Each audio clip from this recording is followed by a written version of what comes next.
Je crois que moi je n'utiliserai même pas les 5 minutes parce que tout ce qui a été dit, je me reconnais là-dedans. Mais je vais quand même vraiment remercier les frères algériens, la société civile algérienne qui a pris l'initiative de convier toutes les sociétés civiles des différents pays du Sahel, ce qui est une très bonne chose. Et chez nous on dit répéter les bonnes choses, c'est toujours pédagogique, c'est toujours important, c'est toujours renforcé.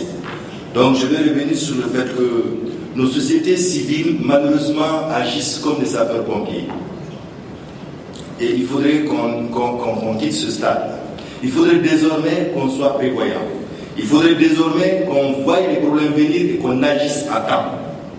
Ce n'est que quand il y a problème dans nos pays, quand on apprend telle partie, telle couche de la société civile, telle couche tout le monde se met debout seulement quand il y a le problème. Si depuis les débuts des années 2000, tout le monde voyait cette situation venir, après le problème algérien, et tout le monde savait que dans le nord du Mali, quelque chose n'allait pas. Ça fumait.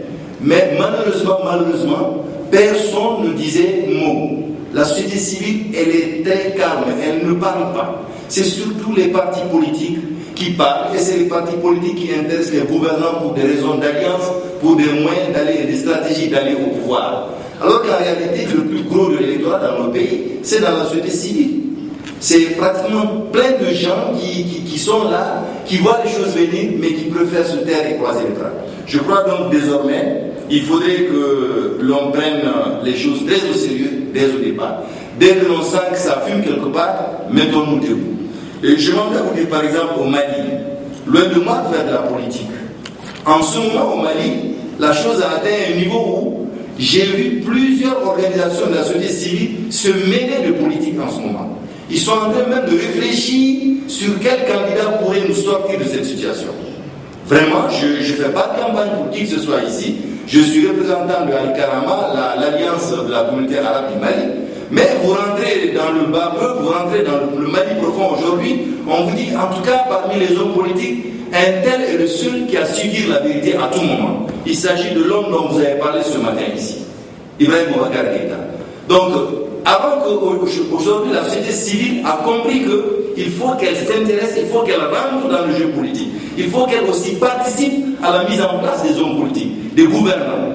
Et parce que qu'est-ce qui va se passer?